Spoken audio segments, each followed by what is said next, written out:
The biting wind whipped across the desolate plains of Montana, carrying with it the faint scent of pine and the mournful cry of a distant coyote.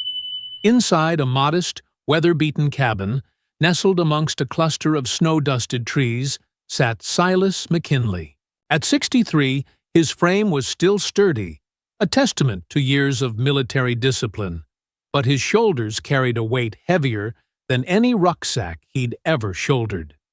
His face, a roadmap of sun-etched wrinkles and faint scars, was often etched with a quiet sorrow, a reflection of battles fought on foreign soil, and the silent war waged within his own mind.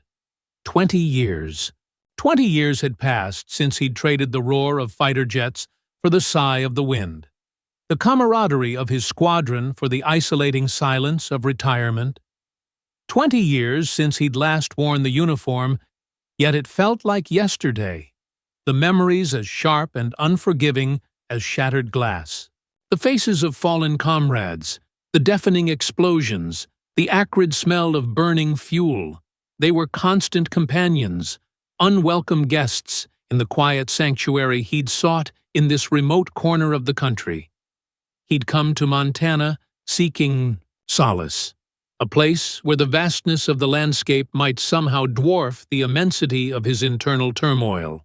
He'd bought this small cabin with his pension, intending to live a simple life, perhaps fish in the nearby river, read the countless books he'd never had time for, and let the ghosts of the past finally rest. But the ghosts were stubborn, their whispers echoing in the rustling leaves, their shadows stretching long in the twilight.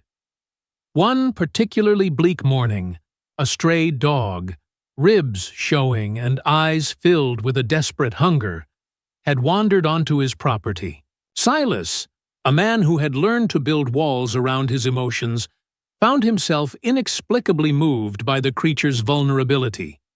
He'd offered it some scraps of food, and the dog, hesitant at first, had devoured them with a frantic eagerness. Over the next few days, the dog, whom Silas eventually named Shadow, became a regular visitor, a silent presence that somehow managed to pierce through the thick fog of his isolation. Caring for Shadow became a small routine, a tiny anchor, in the vast emptiness of his days. He found himself taking longer walks, his boots crunching on the frozen ground as Shadow bounded ahead, chasing after unseen scents. He started talking to the dog, his voice raspy from disuse, sharing snippets of his past, the joys and the horrors, the things he'd kept locked away for so long. Shadow, with his unwavering gaze and occasional nudge of his wet nose, seemed to listen without judgment, a silent confidant who asked for nothing in return. One evening, while browsing a local online forum, Silas stumbled upon a post about a nearby animal shelter facing closure due to lack of funding. The accompanying photos of neglected and abandoned animals stirred something deep within him, a flicker of the protective instinct that had once defined his military service. He thought of Shadow, his own rescued companion, and a nascent idea began to take root in his mind. He visited the shelter the next day. The scene that greeted him was one of overcrowded kennels, the air thick with the scent of disinfectant and despair. Weary volunteers struggled to provide basic care for the dozens of dogs, cats, and even a few neglected farm animals. He spoke with the shelter director, a kind but clearly overwhelmed woman named Sarah, who explained the dire financial situation and the very real possibility of having to euthanize many of the animals if they couldn't find help. Silas listened, intently, his gaze lingering on a shivering pot-bellied pig huddled in a corner and a pair of frightened goats crammed into a small pen. He saw in their eyes the same vulnerability he'd seen in Shadow, the same desperate plea for safety and care. As he walked through the shelter, a sense of purpose, something he hadn't felt in decades, began to stir within him. The whispers of the past didn't vanish entirely, but they were momentarily drowned out by a new, insistent voice. A voice that spoke of responsibility, of protection, of giving back in a way he hadn't thought possible.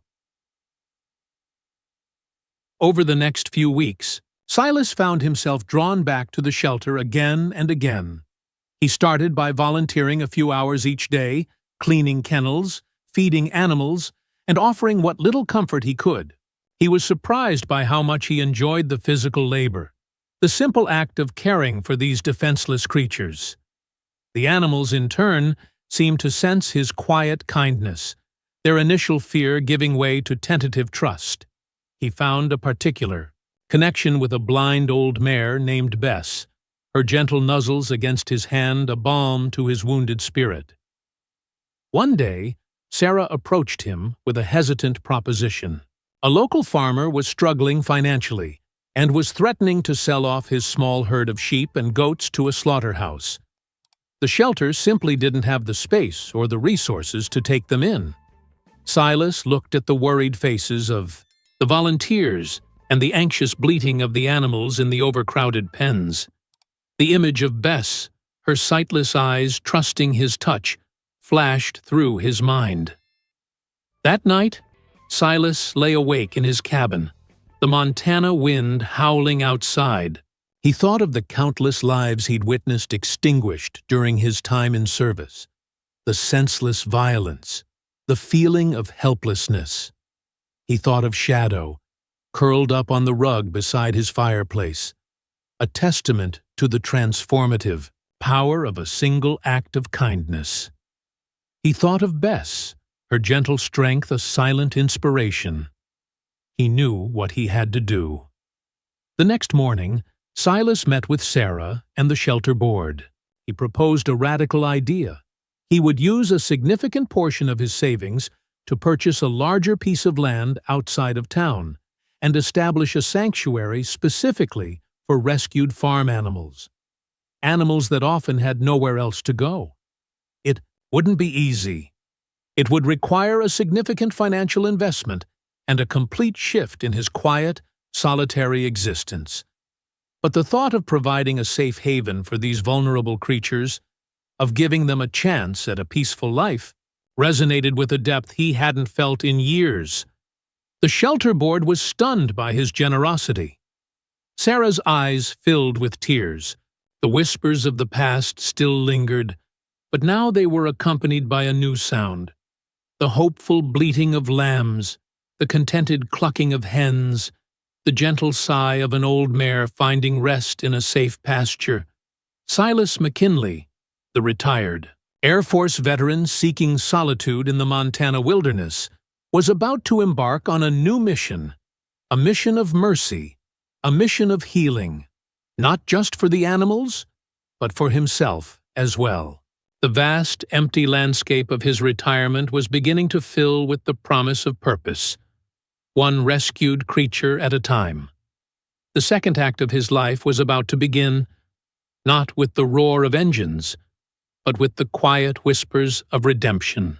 The land Silas bought was 40 acres of raw, untamed Montana potential, bordered by a meandering creek and a stand of stoic cottonwood trees.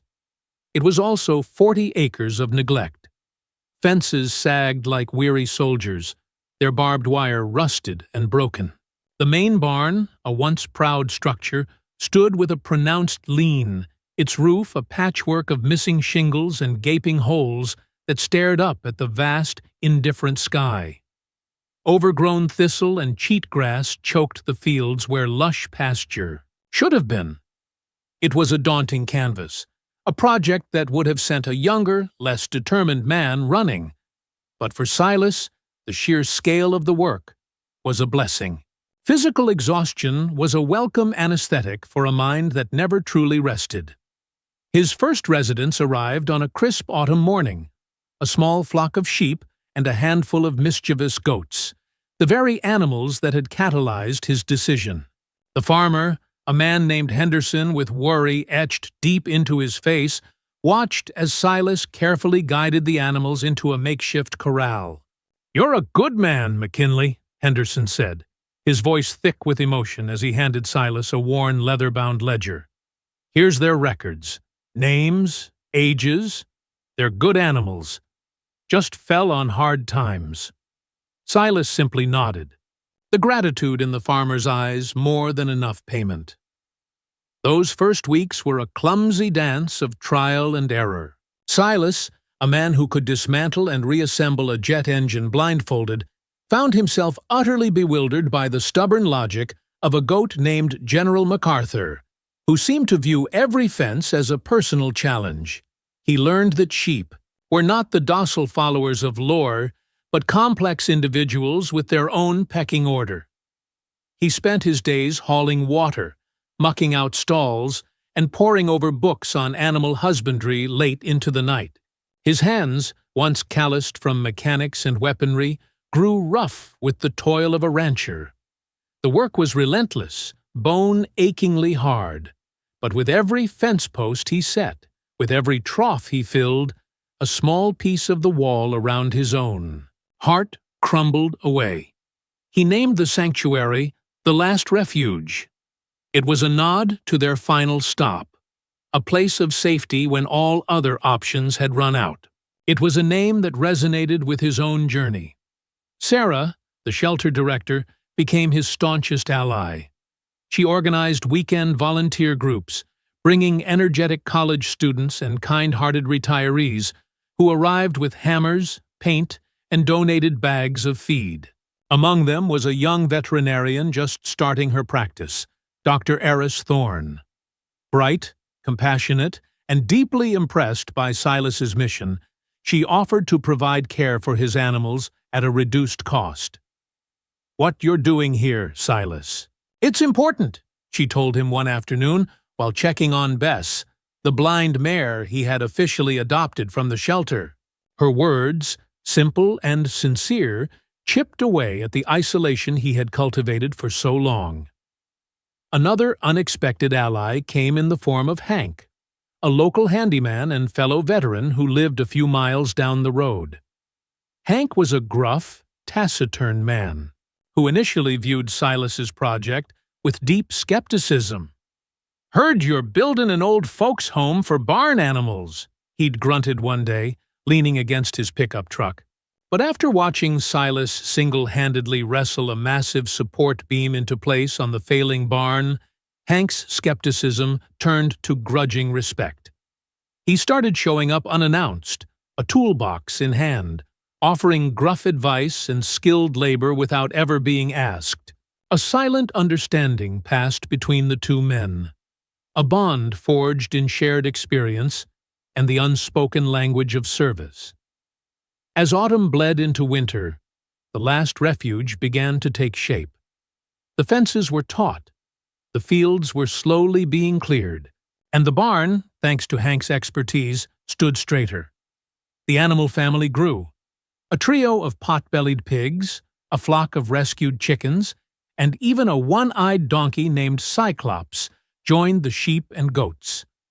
The sanctuary was becoming a symphony of life, a cacophony of bleats, oinks, and brays that filled the silence Silas had once craved. He found a rhythm to his days governed not by a military clock, but by the needs of his charges. Their simple, unwavering trust was a powerful antidote to the poison of his memories. But Montana winters are unforgiving. The first major storm of the season arrived earlier than predicted, a furious blizzard that swept down from the Rockies with a vengeance. The temperature plummeted, and the wind howled like a banshee, driving snow into every crack and crevice.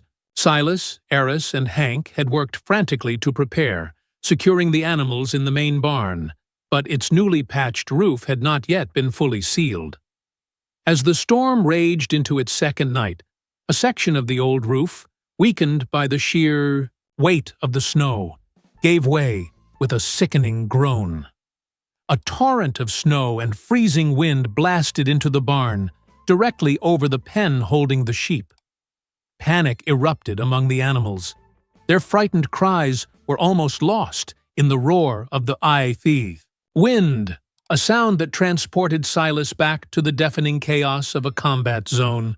His breath hitched, his heart hammered against his ribs. The familiar cold dread of PTSD washed over him, threatening to paralyze him.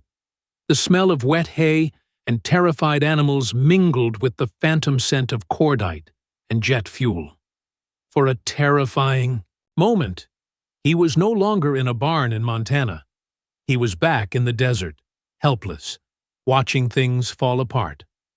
It was the donkey, Cyclops, who broke the spell.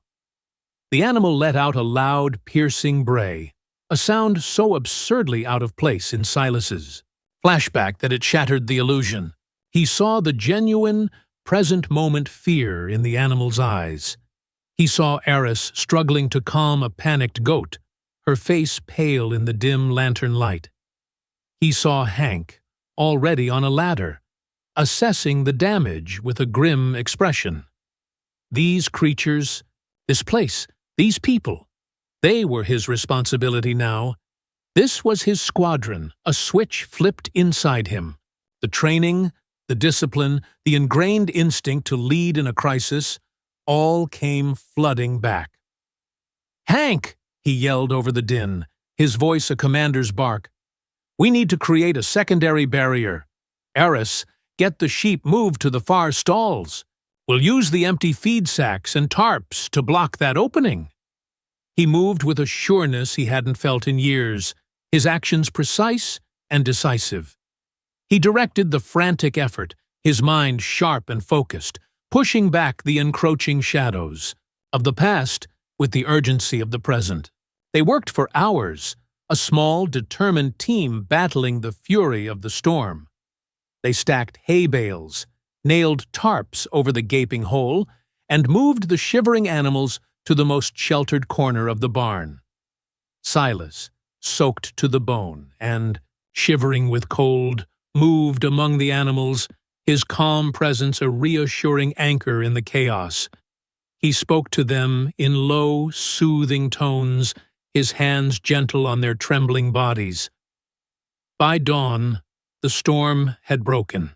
The wind died down to a whisper, and a pale, watery light filtered through the snow-caked windows of the barn. It was a scene of controlled chaos, but it was a scene of survival. Every animal was safe. Exhausted, Silas leaned against a support beam, watching the steam rise from the animals' bodies in the frigid air. He had faced the ghosts of his past in the heart of the storm and had not faltered. He had protected his flock.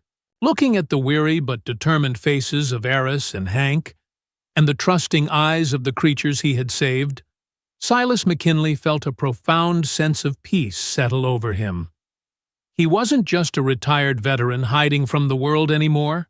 He was the founder of the last refuge, and this hard-won, beautiful, chaotic sanctuary was his home.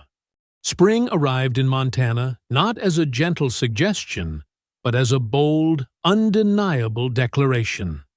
The heavy blanket of snow receded, revealing the rich, dark earth beneath, and the creek that bordered the last refuge swelled with snowmelt, its gurgling song a cheerful replacement for the winter wind's mournful howl. Life erupted across the 40 acres. Newborn lambs, wobbly on their spindly legs, dotted the pastures. The apple trees in the forgotten orchard burst into a riot of pink and white. Blossoms. The air, once sharp with frost, was now thick with the scent of damp soil and new beginnings. The story of their survival during the blizzard had become something of a local legend. A reporter from the Bozeman newspaper wrote a feature article titled "The Veteran Who Built an Ark," and the piece was picked up by a regional television station. The exposure transformed the last refuge. Donations of hay, feed, and building materials began arriving in dusty pickup trucks. The weekend, volunteer groups swelled with new faces, each person eager to contribute to the sanctuary that had captured the community's heart. Silas, A man who had spent 2 decades avoiding human connection now found himself at the center of a bustling, compassionate community. He would watch from the porch of his small cabin, a mug of coffee warming his hands, and marvel at the sight of strangers working side by side, their laughter mingling with the contented sounds of the animals. It was a life he had never imagined, and it was more fulfilling than the solitude he had once mistaken for peace. His new role brought new responsibilities. One afternoon, a van from the VA center in Helena pulled up the long gravel driveway. A social worker introduced Silas to a small group of younger veterans who had signed up for a new service therapy program. Among them was a young man named Leo, barely in his mid-20s, with the same haunted 1,000-yard stare that Silas knew intimately from his own mirror. Leo rarely spoke, moving through his tasks with a detached, mechanical efficiency that was all too familiar. He seemed to carry a silence around him as thick and heavy as body armor. Silas saw his own reflection in the young man's pain. He didn't push or pry, knowing that the wounds of war are not easily exposed to the light. Instead, he simply made sure to work alongside Leo, mending fences or cleaning the chicken coop in a companionable quiet. He would talk to the animals, narrating his actions, and occasionally he would share a simple, non-military anecdote from his own past. He was planting seeds, hoping one might take root in the barren soil of the young man's trauma. The ultimate test of the sanctuary, and of Silas himself, came in late summer. A call came from the county sheriff about a hoarding situation on a remote property miles away. The elderly owner had passed away, revealing a scene of horrific neglect. Dozens of animals, starving and sick, trapped in squalid conditions. It was a rescue on a scale they had never attempted. Silas didn't hesitate. The man who once coordinated complex air missions now stood before his volunteer team, a map of the target property spread across the hood of Hank's truck. He issued clear, concise instructions, assigning teams for transport, triage, and documentation, with the calm authority of a seasoned commander. But his objective was not destruction, it was salvation. Aris had set up a makeshift MASH unit in the barn, and the entire community had mobilized, bringing trailers, crates, and medical supplies. The scene at the hoarder farm was grim. Animals of every description were weak, frightened, and deeply traumatized. As the rescue unfolded, Silas watched Leo. The young veteran stood frozen at the edge of a paddock, staring at a skeletal horse that flinched violently at any human approach. The horse, a once beautiful Appaloosa, was a mirror of Leo's own state, terrified, wounded, and utterly shut down.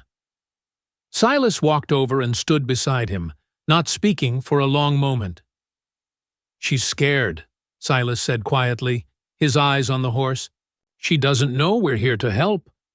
All she remembers is the pain." He paused, then looked at Leo. "Sometimes the hardest thing in the world is letting someone see your wounds. You build a fence around them so high, you forget how to open the UHD gate." He reached into his pocket and pulled out a small, soft apple. "Go slow," he said, handing it to Leo. "Just let her know you're there. Don't expect anything back." Leo took the apple, his hand trembling slightly. He moved into the paddock with a slow, deliberate patience that surprised Silas. He didn't approach the horse directly, but sat on the ground a good distance away, speaking to it in a low, steady murmur. He sat there for the better part of an hour while the chaotic rescue swirled around them. Finally, tentatively, the horse took a shaky step forward, then another. It stretched out its long neck and gently, with velvety lips, took the apple from Leo's outstretched hand. In that moment, As the horse allowed that first small act of trust, Silas saw the faintest crack appear in the armor around the young man's heart. It was a victory more profound than any medal. Months later, the last refuge was a testament to life's resilience. The rescued animals, now healthy and thriving, had integrated into the sanctuary's diverse family. The Appaloosa, named Hope, followed Leo everywhere like a shadow, their bond a silent, powerful symbol of mutual healing. Leo was now Silas's right-hand man, his eyes clearer, his voice surer. One golden autumn evening, Silas stood on a small hill overlooking the pastures. The setting sun painted the sky in fiery strokes of orange and purple. Below, the animals grazed peacefully. Hank was fixing the latch on a gate, his familiar grumbling a comforting sound. Eris was checking on Hope, her gentle hands a constant source of reassurance. A group of volunteers, Leo among them, shared a laugh as they finished the evening feeding. The whispers of the past, the ghosts of fallen comrades and the roar of engines had not vanished.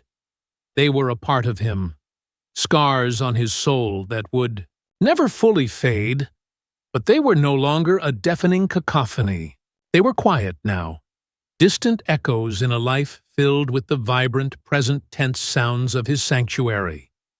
The contented sigh of a rescued pig, the gentle nicker of a horse, the bleating of a lamb, the easy laughter of friends. Silas McKinley, the solitary veteran who came to Montana to escape his ghosts, had ended up building a home for them instead. And in doing so, surrounded by the broken, the lost, and the vulnerable, he had finally, undeniably, found his own. Silas's story is such a powerful testament to the idea that our deepest wounds can often become the source of our greatest purpose. It's a reminder that it's never too late to start a second act, and that sometimes the best way to heal ourselves is by offering a safe refuge to others.